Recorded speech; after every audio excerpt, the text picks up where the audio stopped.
Assalamualaikum warahmatullahi wabarakatuh.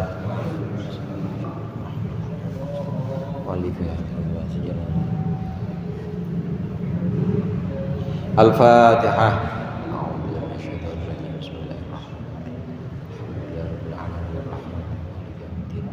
Iyyaka na'budu wa iyyaka nasta'in ihdinas siratal mustaqim siratal ladzina an'amta 'alaihim ghairil maghdubi 'alaihim waladdallin. Bismillahirrahmanirrahim. Alhamdulillahil mu'allimil tullabi wa musahhilil khairi liman yata'allamu. Thumma assalatu wassalamu 'alan nabi wa alihi wa sahbihi jayudahu. Ya Rabbana kaffir 'anna dhunubana wa walidina wa liman huwa muslimu. Nad'uka Allahumma ilman nafi'a min yawmina ilal hisabi yaqumu. Amin amin amin wa ya fattahu. Amin amin amin wa ya alimu. Alhamdulillahil awwalil akhir al batinil zahir. Wassalatu wassalamu ala sayyidina Muhammadin at-tahiril fakhir wa ala alihi wa ashabihi dzawil ula wal mafakhir. Amma ba'du, fa inna asdaqal hadithi kitabullah wa khairul hadi hadi Muhammadin sallallahu alaihi wasallam wa syarrul umuri muhdatsatuha wa kullu muhdatsatin bid'ah wa kullu bid'atin dhalalah. Segenap jamaah Masjid Al-Abrar, khusus para ustaz, para hujjaj, para bapak, hadirin sekalian yang dirahmati oleh Allah dan yang berbahagia. Alhamdulillah malam hari ini kita berkumpul kembali melanjutkan pengajian rutin kita mengaji kitab Tafsir Jalalain. Mudah-mudahan hadirnya kita di sini mendapat ridha Allah yang akan kita pelajari menjadi ilmu yang bermanfaat dunia akhirat. Amin ya rabbal alamin. Agama Islam, agama Yahudi dan agama Nasrani ini kadang disebut sebagai agama samawi. Agama samawi artinya adalah agama langit. Karena di antara ketiga agama ini punya satu kebiasaan atau tradisi yang mirip-mirip. Di antaranya ketiga agama ini punya wahyu atau punya firman-firman Tuhan yang diberikan oleh Tuhan kepada para nabi. Dan sama, Tuhannya juga satu. Jadi juga terkenal sebagai agama monoteisme, agama yang mengesahkan Tuhan. Nah, biasanya di antara ketiga agama ini maka sebagian ajaran-ajarannya ini ada yang sama. Ada yang disebutkan dalam Injil tentang ajaran-ajaran yang dulu ada di Taurat. Demikian juga disebutkan dalam Al-Quran tentang ajaran-ajaran atau kisah-kisah yang dulu ada di kitab Injil dan di kitab Taurat. Demikian juga kisah yang ada dalam surah Shad. Dalam surah Shad ini tentang kisah Nabi Sulaiman, kemarin tentang kisah Nabi Daud. Ini juga ada disebutkan dalam kitab Taurat, disebutkan dalam kitab umat Yahudi. Karenanya Al-Quran ini juga merupakan mukjizat. Al-Quran ini merupakan satu yang luar biasa, dan orang-orang musyrik Mekah pada waktu itu, bahkan orang-orang kafir umumnya baik Yahudi Nasrani ini mengakui ini bukan omongan Muhammad, ini bukan ucapan Muhammad, karena Muhammad tidak pernah belajar ini, nggak pernah tahu tentang cerita-cerita umat-umat terdahulu, nggak pernah belajar kepada siapapun. Dicoba ditelusuri, tidak ada yang pernah menjadi gurunya Muhammad, kata orang-orang kafir. Nggak pernah ada jadi tempat belajarnya Muhammad. Kalaupun dulu ada di negeri Syam, negeri yang sekarang mencakup wilayah Palestina, Suriah, itu dulu sebutannya Syam. Kalaupun memang di situ ada buku-buku, ada kitab-kitab Taurat dan ada Injil, ada kisah-kisah umat terdahulu, tapi Muhammad tidak pernah ke sana. Dan ke sana itu pun hanya berdagang dan tidak mungkin belajar hanya dalam satu waktu, 1 bulan 2 bulan. Maka yang diungkapkan dalam Al-Quran, orang-orang kafir sendiri juga merupakan merasakan bahwa ini adalah bukan ucapan Muhammad, bukan ucapan manusia, karena bisa mengetahui kisah-kisah terdahulu. Di antara kisah-kisah terdahulu yang sudah kita bahas di sini adalah kisah Nabi Daud. Nabi Daud itu kalau dalam tradisi Yahudi sebutannya David. David. Nabi Sulaiman anaknya, Sulaiman bin Daud. Sulaiman Salomon and David. Entar kalau punya anak Sulaiman aja Pak, jangan Salamon. Bang Rohim kalau punya cucu jadi pakai Sulaiman aja. Salomon dan David. Ini tradisi yang mirip-mirip dengan tradisi Islam, hanya beda dialek atau beda penyebutan. Ibrahim mereka sebutnya Abraham. Terus seperti Ishak mereka sebutannya Ishak.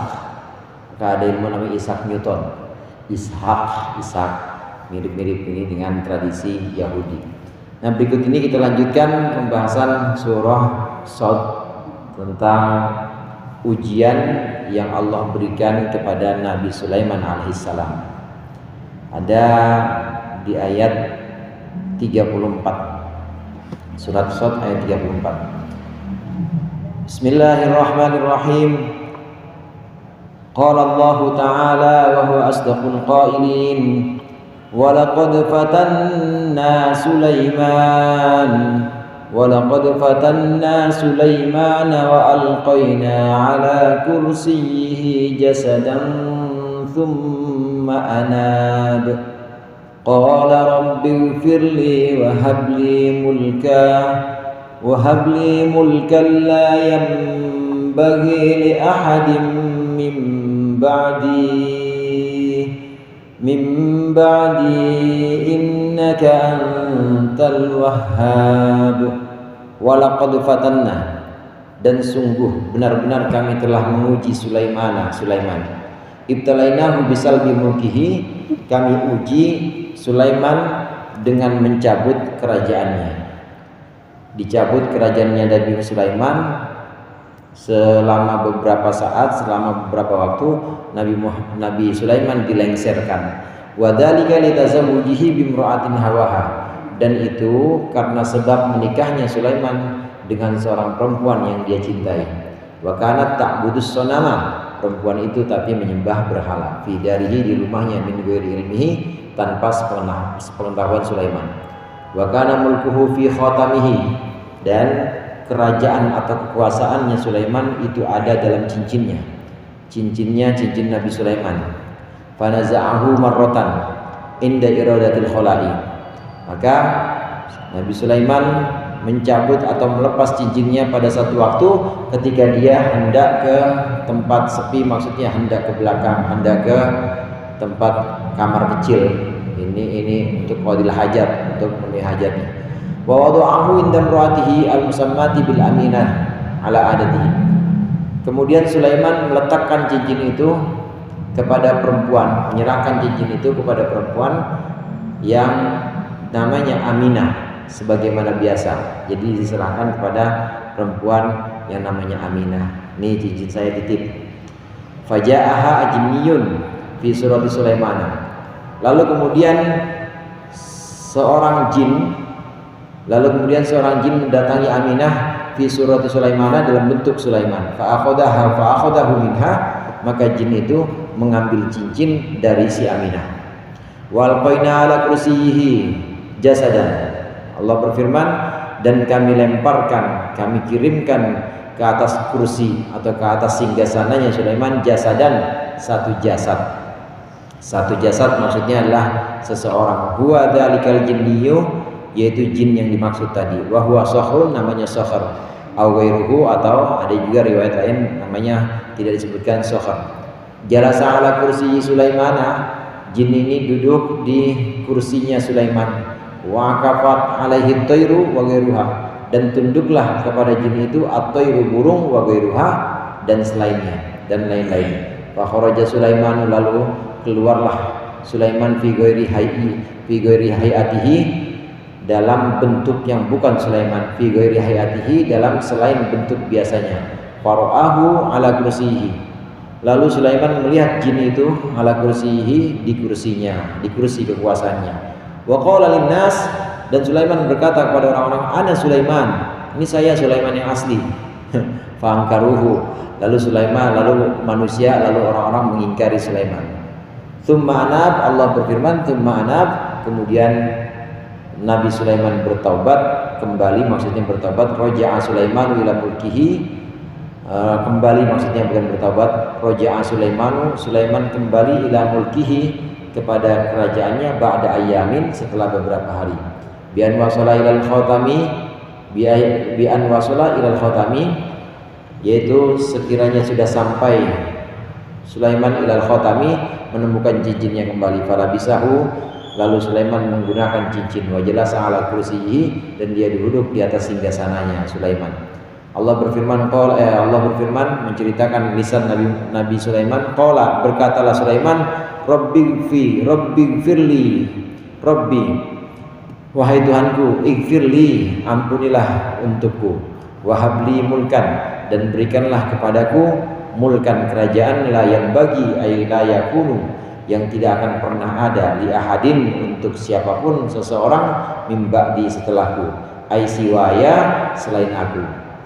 Ini ucapan ini, nahu faman yahdihi min ba'dillah, maka barang siapa yang bisa menunjukkannya, min ba'dillahi, selain Allah, min ba'dillahi, setelah Allah, ai siwallah, maksudnya selain Allah, tidak ada yang bisa menunjukkan selain Allah. Ini juga tidak ada kerajaan yang lebih besar selain kerajaan Sulaiman. Innaka antal wahhab, innaka sesungguhnya engkau ya Allah, antal wahhab, anta ya engkau, al wahhabu adalah zat yang maha memberikan.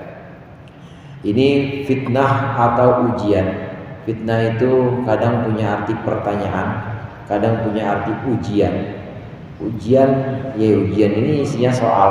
Kalau fitnah yang diartikan ujian, isinya soal. Nanti di kubur itu namanya fitnatul kubur, yang kita sering dianjurkan untuk minta perlindungan darinya. Allahumma inni a'udzubika min adzabil qabr, min fitnatil mahya wal mamat, dari fitnah atau dari ujian. Nah, ujian ini Allah berikan juga kepada para nabi di dunia. Sebelum sampai di alam kubur, di dunia ini sudah ada ujian-ujian. Ujian demi ujian yang dialami oleh manusia, paling berat adalah yang dialami para nabi.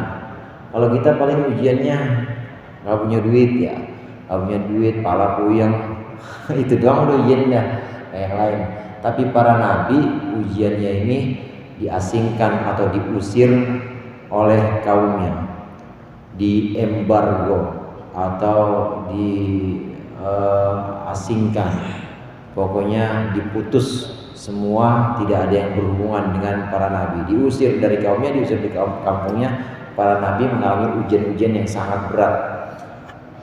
Ujian yang Allah berikan paling berat adalah kepada para nabi, kemudian kepada para wali. Para wali itu kekasih-kasih Allah. Kemudian baru orang-orang mukmin pada umumnya. Orang-orang mukmin atau orang-orang Islam pada umumnya juga pasti mengalami ujian. Tidak ada yang enak-enak aja di dunia, karena memang dunia ini tempatnya ujian. Ad-dunya darul bala. Dunia ini adalah tempatnya cobaan. Jadi nggak bisa kita buat santai-santai, atau nggak bisa kita pengen enak terus.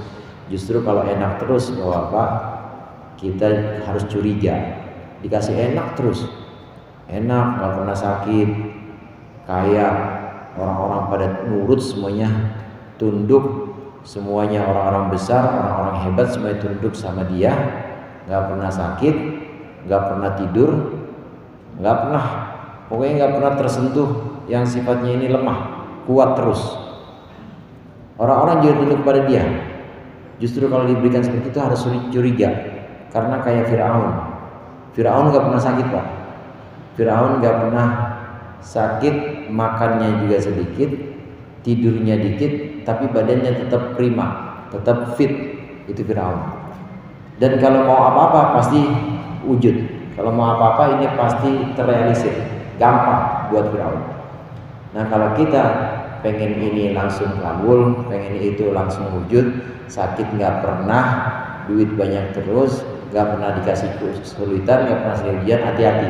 Jangan-jangan lagi dicuekin sama Allah. Kayak Firaun dicuekin sama Allah. Naudzubillah. Itu yang namanya istidraj. Ujian pasti ada di dunia ini. Demikian juga kita manusia pasti Allah uji. Dan manusia yang paling berat ujiannya adalah para nabi. Nabi Sulaiman alaihissalam ini Allah uji kerajaan yang sedemikian besar, meliputi kerajaan manusia dan jin. Yang tunduk kepada Nabi Sulaiman bukan hanya manusia dan jin, tapi juga binatang, tetapi juga air, angin, tunduk semuanya pada Nabi Sulaiman. Kerajaan yang seperti ini besar cakupannya, bukan hanya mencakupi skala kecil dan bukan hanya untuk makhluk manusia saja, tapi seluruh makhluk itu bisa dikatakan tunduk kepada Nabi Sulaiman alaihissalam, kecuali malaikat. Ini semua kerajaan yang besar ini Allah cabut dari Nabi Sulaiman. Bagaimana ceritanya? Kalau cerita ringkasnya di Al-Quran hanya diceritakan bahwa sungguh kami telah menguji Sulaiman dan kami biarkan ada seseorang menguasai kerajaannya, duduk di atas singgasananya hingga beberapa waktu, sehingga Sulaiman kembali. Kisah yang dikutip sebagai penjelasan atau sebagai tafsir ayat ini oleh Imam Jalalain ini diambil dari hadis riwayat Wahab bin Munabbih. Rasulullah menceritakan ini bahwasannya yang dimaksud Allah uji Sulaiman, Allah cabut kekuasaannya, Allah cabut kerajaannya, itu ketika pada suatu hari Nabi Sulaiman ini terperdaya oleh seorang wanita. Jadi dari wanita juga, dari perempuan yang sangat dia cintai, tapi dia di rumahnya diam-diam menyembah berhala. Riwayat lain Nabi menyebutkan ini perempuan salah satu dari istri-istri Nabi Sulaiman. Jadi istri baru dan paling dicintai oleh Nabi Sulaiman dibanding istri-istri yang lain. Kalau pengen apa-apa, ini perempuan baru ini pasti diturutin sama Nabi Sulaiman. Satu waktu ini perempuan bapaknya meninggal, saudara. Sedih bapaknya ini. Perempuan ini sedih tinggal bapaknya. Nabi Sulaiman ikut sedih juga. Akhirnya Nabi Sulaiman kumpulin sebagian para jin. Mereka bilang para jin ini, sebagian di antara mereka ada yang bilang itu ada si fulan, jin fulan ini dia bisa menghadirkan, dia bisa menyerupai bentuk seperti bentuk apapun. Nah, singkat cerita, permohonan perempuan ini pengen ada bapaknya lagi di rumahnya, rumah yang dia tinggali bersama Nabi Sulaiman ini, pengen ada lagi hadir bapaknya. Maka jin itu kemudian menyerupai bapaknya yang udah meninggal, bapaknya si perempuan ini. Nah, namun kalau Nabi Sulaiman lagi keluar, ini perempuan bersama beberapa pembantu perempuan lain ini sujud kepada orang yang menyerupai bapaknya ini. Jadi menyembah jin atau menyembah berhala. Dia menyembah asnam atau menyembah patung yang menyerupai bapaknya ini. Dibuatkan oleh jin patung ini. Dibuatkan oleh jin kemudian disembah. Ini dia lakukan kalau Nabi Sulaiman lagi keluar. Gara-gara senang kepada perempuan, tapi perempuan nakal, perempuan yang menyembah berhala. Waktu Nabi Sulaiman tidak ada di rumah, dia tidak menjaga pesan-pesan Nabi Sulaiman, maka Allah uji. Apa ujiannya? Ujiannya selama beberapa waktu Allah cabut kekuasaan Nabi Sulaiman. Nabi Sulaiman gak didengerin sama orang-orang. Burung gak ada yang mau nurut sama dia. Boro-boro burung. Warganya sendiri itu gak ada yang mau nurut sama Nabi Sulaiman. Manusia gak ada yang tunduk. Begitu juga jin gak ada yang tunduk.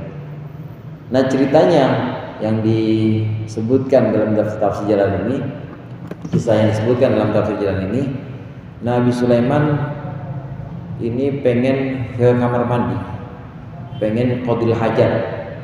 Memang satu kehebatan, satu kebiasaan kebiasaan Nabi Sulaiman kalau kamar mandi cincinnya pasti dibuka, titipin. Biasa, jadi cincinnya nggak dibawa kamar mandi. Cincinnya namanya cincin Sulaiman, akiknya akik Sulaiman. Udah nggak ada, jangan dicariin. Ntar nyari di kolong Kebayoran, ini akik Sulaiman, nggak ada udah.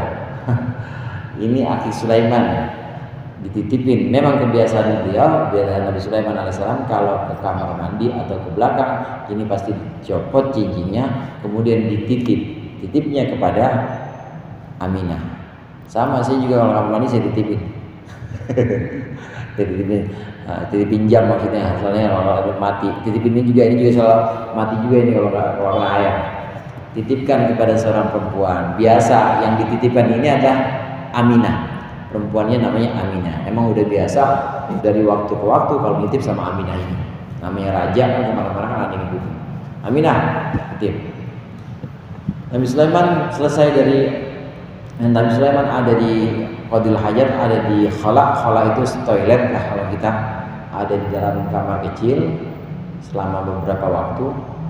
Gak lama Nabi Sulaiman masih ada di kamar mandi nih, masih ada di kamar kecil. Gak lama datang pada Aminah. Aminah, mana cincin saya? Dikasih sama ini tuan, ini cincin tuan. Dipakai sama orang ini yang ngaku Nabi Sulaiman, menyerupai Nabi Sulaiman orang ini. Aminah mau percaya aja, dia kira ini tuan saya, tuannya yang tadi di kamar mandi, ini tuan cincinnya, dikasih sama Aminah. Dipakailah cincin Nabi Sulaiman ini oleh orang yang ngaku Nabi Sulaiman. Orang yang Nabi Sulaiman ini adalah jin, namanya Sohar. Setelah dipakai akik Sulaiman itu benar-benar pengaruhnya Pak luar biasa. Pengaruhnya ini bisa menguasai semua makhluk, termasuk jin, manusia, bahkan burung-burung disebutkan di sini. Bahkan burung-burung akafat alaihi tayru wa ghairuha. Burung-burung dan lain-lain ini tunduk kepada si Sohar, tunduk kepada jin ini gara-gara pakai cincinnya Sulaiman. Dan beberapa waktu ini jin duduk di sana. Ini jin duduk di singgasana atau kursi kerajaannya Nabi Sulaiman. Selesai dari kamar mandi atau dari kamar kecil, Nabi Sulaiman tanya kepada Aminah, mana Aminah cincinnya? Cincin. Nah tadi bukan udah Tuhan pakai? Bukan. Itu bukan saya. Ini ada yang nggak beres. Udah berasa Nabi Sulaiman udah tahu bahwa ini adalah ujian gara-gara keteledoran atau kesembronoannya. Ada salah seorang dari istrinya yang menyembah berhala tadi. Sudah berasa.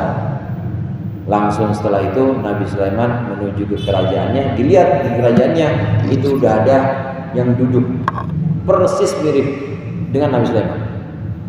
Ya geleng-gelengnya, ya duduknya, gaya jalannya mirip persis. Padahal itu jin, cuma dia pakai cincin Nabi Sulaiman. Makanya orang-orang pada tunduk. Wibawanya, haibahnya, wibawanya ini langsung pengaruh kepada orang-orang. Jadi orang-orang ini sangat tunduk kepada jin ini, jin yang pakai cincinnya Nabi Sulaiman. Nah singkatnya saudara, pengakuan Nabi Sulaiman kepada orang-orang, Nabi Sulaiman bilang, Ana Sulaiman, saya Sulaiman yang asli. Orang-orang nggak percaya, orang gila, ngaku-ngaku Sulaiman kata. Dan ini benar disebutkan ada yang menganggap Nabi Sulaiman gila, ada yang menganggap Nabi Sulaiman ini yang ngaku-ngaku, dia ngaku-ngaku sebagai Sulaiman. Jangan dengerin, itu orang raja ada kok, orang tuan raja itu ada di singgasana di kerajaan. Tuan raja lagi ke tempat kok dia ngaku-ngaku jadi Sulaiman. Udah jangan dengerin. Dan sampai-sampai penduduk mengucilkannya dan menganggap bahwa ini Sulaiman yang asli, sudah gila. Beberapa waktu dikucilkan oleh masyarakat. Beberapa waktu Nabi Sulaiman ini diasingkan oleh masyarakat. Sampai pada batas waktu tertentu, kemudian Allah izinkan Nabi Sulaiman untuk kembali lagi ke kerajaannya. Artinya ujiannya atau cobaannya ini sudah selesai. Maka cincin itu kemudian dipakai lagi. Singkatnya itu cincin kemudian ditemukan lagi oleh Nabi Sulaiman, kemudian dipakai lagi dan kembali lagi kerajaan atau kekuasaan yang dulu sempat disabotase oleh jin yang namanya Sohar ini. Pakai cincin gara-garanya Pak, cincin yang namanya cincin Nabi Sulaiman atau akik Sulaiman. Makanya tadi saya bilang jangan dicari, udah nggak ada. Mujizat itu pasti hilang Pak, pasti hilang. Tongkat Nabi Sulaiman juga udah nggak ada, pasti hilang. Begitu juga akiknya Nabi Sulaiman juga hilang, jangan dicari-cari udah. Di sini kembali Nabi Sulaiman ke kerajaannya, kemudian kembali menguasai orang-orang di bawahnya, para makhluk, jin, manusia, bahkan hewan-hewan. Nabi Sulaiman mohon ampun kepada Allah. Ya Allah, ya Tuhanku, ampunilah aku. Ya Allah, berikanlah kepadaku kerajaan, berikanlah kepadaku kekuasaan yang tidak layak untuk siapapun selain aku setelahku. Maksudnya, ya Allah, berikanlah kepadaku kekuasaan yang tidak akan pernah sama dengan orang-orang setelahku. Cuma aku doang yang punya. Ini doa ini kemudian Allah kabulkan, dan memang tidak ada raja-raja, sultan-sultan, kaisar-kaisar yang kerajaannya seperti kekuasaannya seperti Nabi Sulaiman, nggak ada. Cuma Nabi Sulaiman, meliputi jin, manusia, laut, darat, udara, semuanya itu Nabi Sulaiman menguasai. Bahkan hewan-hewan itu Nabi Sulaiman bisa. Nabi Sulaiman bisa mengatur hewan-hewan. Di surah Al-Naml itu disebutkan bagaimana Nabi Sulaiman mendengarkan semut yang mau nyebrang, kemudian bilang itu semut, ayyuhan namlah, wahai semut, la yahtimannakum Sulaiman wa junuduh. Di Al-Quran disebutkan, wahai semut-semut, hati-hati, jangan nyebrang dulu, jangan sampai Sulaiman sama tentara-tentaranya nginjek kalian. Nabi Sulaiman senyum aja. Senyum Nabi Sulaiman karena tahu ini bahasa semut. Kata Nabi Sulaiman, enggak, saya emang enggak begitu. Silakan engkau jalan dulu. Itu mencakup kekuasaannya, mencakup hewan juga. Ngerti bahasanya hewan, ngerti juga bahasanya tumbuhan. Ini kerajaan ini tidak dimiliki siapapun selain Nabi Sulaiman. Setelah Nabi Sulaiman udah enggak ada lagi.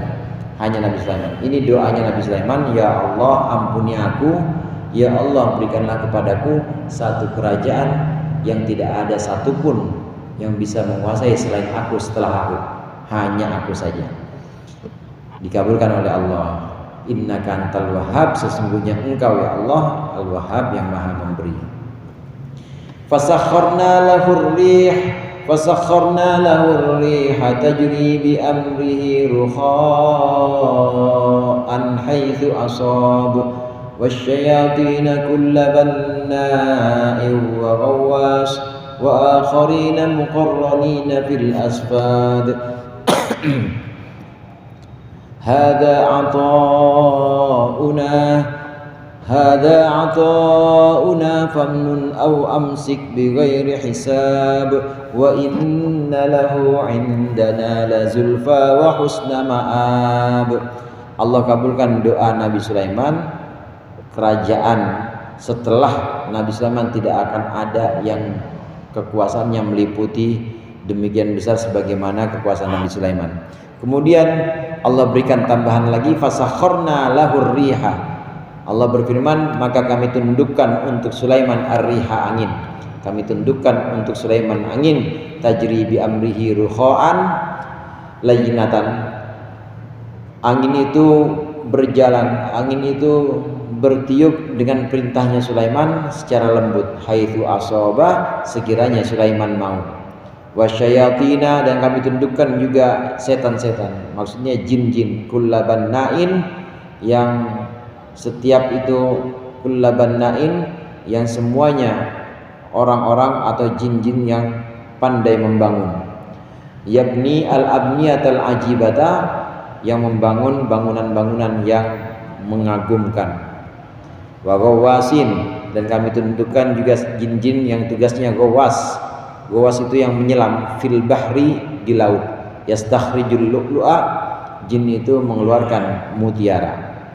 Wa akharina minhum muqarranina, dan yang lain dari bangsa jin itu muqarranina ay masydudina, maksudnya adalah dibelenggu, fil asfadi, dalam rantai atau dalam belenggu, dalam ikatan-ikatan, al-quyudi, yaitu dalam ikatan-ikatan, tajma'u aydiyahum ila anaqihim, di mana digabungkan, tajma'u, di mana ikatan tadi menggabungkan, aydiyahum ila anaqihim, menggabungkan tangan mereka ke leher-leher mereka, para jin ini. Wa qulna lahu, dan kami berkata kepada Sulaiman, hadza ata'una, inilah pemberianku, inilah pemberian kami, kata Allah. Famnun a'ti minhu man syi'ta, maksudnya silahkan engkau berikan kepada orang yang engkau kehendaki. au amsik anil i'ta, atau silakan engkau tahan, tidak usah diberikan kepada siapa-siapa, sebagian engkau berikan, sebagian engkau tahan, bi ghairi hisab, tanpa hisab. Aila hisab 'alaika fi dzalika, maksudnya tidak ada hisab, tidak ada perhitungan untukmu fi dzalika, dalam memberikan pemberian itu. Wa innalahu indana la zulfa wa husna ma'ab, dan sesungguhnya bagi Sulaiman di sisi kami la zulfa, ada kedekatan, benar-benar ada kedekatan, wa husna ma'abin, dan sebaik-baiknya tempat kembali. Taqaddama mithluhu, setelah lampau atau telah lalu, mithluhu semisal ucapan husna ma'ab. Setelah Allah menerima dan mengampuni Nabi Sulaiman, Allah mengampuni Nabi Sulaiman, ini bukan berarti Nabi Sulaiman dosa, bukan, karena para nabi punya sifat maksum. Yang dilakukan oleh para nabi ini untuk ujian, untuk kesalahan-kesalahan yang dilakukan, bukan untuk kesalahan-kesalahan, tapi untuk mengangkat derajat. Ujian itu Allah berikan pertama bisa untuk menghapus dosa. Kalau kita diuji dengan kesulitan, diuji dengan penyakit, insya Allah dosa kita terhapus tuh, karena untuk menghapus dosa. Ini ujian pertama untuk menghapus dosa. Yang kedua, ujian kemungkinannya adalah untuk mengangkat derajat, karena kalau pengen naik kelas ya harus diuji dulu. Kalau pengen naik tingkat pasti harus melalui ujian. Untuk orang-orang yang Allah pilih dan tidak punya dosa seperti para nabi, maka ujian bukan untuk menghapus dosa, tapi untuk mengangkat derajat. Demikian juga Nabi Sulaiman, Allah uji di mana kerajaannya ini kemudian beberapa waktu dikuasai oleh jin. Nabi Sulaiman kemudian mohon ampun kepada Allah. Ini artinya bukan Nabi Sulaiman punya dosa, bukan, tapi ujian ini adalah untuk mengangkat derajat Nabi Sulaiman. Ditambahkan lagi, tambahkan nikmatnya oleh Allah. Firman Allah di sini menyebutkan bahwa setelah itu kami tundukkan angin untuk Nabi Sulaiman. Jadi angin, Pak, angin itu bisa oleh Nabi Sulaiman ini bisa diatur. Nabi Sulaiman mau kapan aja, tolong bawakan saya, tolong bawa saya ke Palestina, ke Syam, bawa. Tolong bawa saya ke Mekah, dibawa. Ini ada rombongan, bawa saya rombongan ini bawa ke Yaman, sampai ke Yaman dengan angin, dan kecepatan angin lebih cepat dibanding kecepatan saat itu. Yang paling cepat saat itu ya mungkin kuda paling cepat kalah cepat dengan angin. Ini Allah berikan kepada Nabi Sulaiman, tunduk angin dengan perintah atau dengan kehendaknya Nabi Sulaiman. Kalau Nabi Sulaiman menghendaki, bawa kami, dibawa. Ini nikmat tambahan untuk Nabi Sulaiman alaihissalam. Nah, kemudian ditambah lagi oleh Allah, jin-jin, syayatin di sini adalah jin-jin yang dimaksud. Jin yang tugasnya benak, tugasnya gawas. Ada jin yang tugasnya sebagai tukang yang membangun bangunan yang mengagumkan. Jadi para pekerja, jin yang tugasnya membangun bangunan atau mendirikan bangunan-bangunan yang tinggi. Ini namanya banna. Ini juga tunduk kepada Nabi Sulaiman. Jadi memang dikasih kelebihan atau dikasih kekuatan yang tidak sama seperti manusia. Jin itu ada sebagian jin yang Allah berikan kekuatan, ini tenaganya lebih kuat dibanding manusia. Kalau buat kerja nggak ada capeknya. Dan memang jin itu, Pak, begitu lahir langsung balik, lahir udah balik, udah kenal perempuan. Kalau jin mah maka langsung wajib sholat, langsung wajib syahadat, wajib wudu, wajib sholat. Kalau dia ngaji jinnya, orang tuanya sama-sama Islam juga wajib ngajarin. Jadi pertama lahir itu jin langsung balik. Jadi nggak ada nangis dulu terus ngerangkak, habis ngerangkak mulai diri itu jalan, nggak langsung nyibrit, malah lebih kuat. Jin ini sebagian ada yang tenaganya kuat dan tugasnya membangun bangunan yang tinggi, tunduk pada Nabi Sulaiman. Nabi Sulaiman perintahkan untuk mendirikan bangunan, dia dirikan bangunan itu cepat. Kemudian ada jin yang tugasnya menyelam, gowas. Kalau manusia nyelam ya butuh oksigen, paling nggak pakai snorkeling ya. Paling nggak pakai oksigen ke dalam, itu harus pakai oksigen dan butuh beberapa waktu. Tapi ini ada jin yang tugasnya menyelam dan mengantarkan kepada Nabi Sulaiman mutiara-mutiara untuk perhiasan atau untuk kebutuhan kerajaan diambil. Yang bangunan, kemudian yang menyelam itu beda lagi sendiri. Itu semuanya tunduk sesuai dengan keinginan Nabi Sulaiman. Ini nikmat atau pemberian dari Allah. Allah berikan kelebihan kepada Nabi Sulaiman. Allah berikan makhluk jin itu tunduk sesuai dengan perintah Nabi Sulaiman. Nah, satu lagi ada sebagian jin juga yang tunduk kepada Nabi Sulaiman sebagai tahanan. Jadi diikat tangannya ditaruh seperti ini, Pak. Nah, muqarrarina fil asfat seperti ini. Jadi diikat tangannya seperti ini, borgolnya sini sampai sini. Jadi begitu aja udah tunduk pada Nabi Sulaiman. Semuanya itu nikmat dari Allah, pemberian dari Allah. Allah Subhanahu wa taala berfirman di sini kepada Nabi Sulaiman, "Wahai Sulaiman, ini pemberianku. Silakan engkau mau berikan apapun untuk urusan ini, silakan, dan tidak ada pertanggungjawaban." Artinya kalau mau ada yang bebaskan jin itu, silakan. Kalau ada yang mau disuruh atau diperintah bangun sesuatu, silakan, dan tidak akan ada pertanggungjawaban untuk hal ini. Untuk hal merintah atau membebaskan jin itu terserah Nabi Sulaiman, tidak ada pertanggungjawaban bighairi hisab, tidak akan dimintai hisabnya untuk urusan ini. Nah, saudara sekalian, ada satu hadis yang Rasulullah SAW menyebutkan bahwa sesungguhnya di antara para nabi yang paling lama dan paling berat hisabnya adalah Nabi Sulaiman alaihissalam, karena harta dan juga karena kekuasaannya besar, maka yang diperiksa atau dihisab ya banyak juga. Hartanya dihisab, demikian juga kekuasaan menyangkut amanah kepercayaan Allah untuk mengelola manusia, mengelola dunia, mengelola jin, ini juga diminta pertanggungjawaban. Maka yang paling banyak atau paling lama hisabnya di antara para nabi itu adalah Nabi Sulaiman alaihissalam.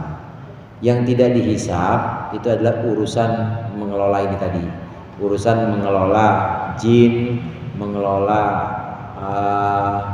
pekerjaan mereka para jin yang Nabi Sulaiman perintahkan, ini tidak ada hisabnya. Tapi harta Allah hisab tetap. Nabi Sulaiman lama hisabnya di antara para nabi. Dengan nabi-nabi lain jaraknya itu, Nabi Sulaiman dengan nabi-nabi lain jaraknya 500 tahun. Nabi-nabi lain itu sudah masuk surga, Nabi Sulaiman belum. 500 tahun baru masuk surga. Kenapa? Karena hisabnya karena hartanya banyak. Ini kekayaan Nabi Sulaiman. Adapun kekuasaan tadi, kekuasaan memerintah jin, menyuruh para pekerja atau penyelam dari bangsa jin, para pembangun yang membangun bangunan dari bangsa jin, ini bighairi hisab, ini tidak dihisab, hanya hartanya yang dihisab. Nah, Nabi Sulaiman alaihissalam bin Daud alaihissalam, Allah berikan kekuasaan untuk bisa menundukkan angin, menundukkan jin, manusia, dan menundukkan para jin yang punya tugas-tugas khusus untuk melaksanakan perintah-perintahnya. Wadhkur abdana Ayyub idnada rabbahu anni massaniya syaitan binusbin wa adab. Wadhkur abdana Ayyub, wallahu a'lam bissawab. Mudah-mudahan bermanfaat, lebih kurangnya mohon maaf. Wallahul muwaffiq ila aqwamit thoriq. Wassalamualaikum warahmatullahi wabarakatuh.